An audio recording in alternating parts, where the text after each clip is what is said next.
ദശകം 9 ശ്ലോകം 3.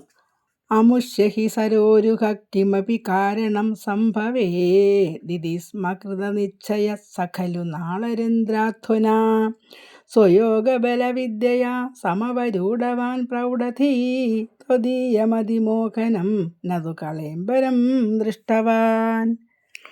ബ്രഹ്മാവ് തൻ്റെ ഉത്ഭവസ്ഥാനം കണ്ടുപിടിക്കാൻ എന്താണ് ചെയ്യുന്നതെന്നാണ് ഈ ശ്ലോകത്തിൽ പറയുന്നത്. അമുഷ്യഹി സരോരുഹ, ഈ താമരപ്പൂവിന് കിമപി കാരണം സംഭവേ, എന്തെങ്കിലും കാരണമുണ്ടാകും.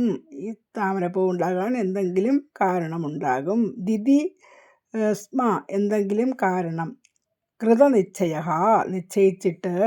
സഖലു, ആ ബ്രഹ്മാവ് നാളരന്ധ്രങ്ങളിൽ കൂടി, ആ താമരയുടെ തണ്ടിൽ കൂടി സ്വയോഗബലവിദ്യയാ, തൻ്റെ യോഗവിദ്യയും ബലവിദ്യയും ഉപയോഗിച്ച്, യോഗബലവിദ്യയാ ബുദ്ധിയും ഉപയോഗിച്ച്, സമവരൂഢവാൻ പ്രൗഢതി, ആ ബുദ്ധിമാനായ ബ്രഹ്മാവ് ത്വദീയം, നിന്തിരുവടിയുടെ അതിമനോഹരം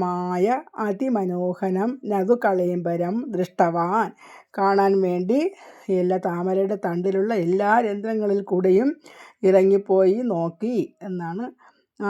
എന്നാലും ആ ശരീരം കാണാൻ പറ്റിയില്ല എന്നാണ്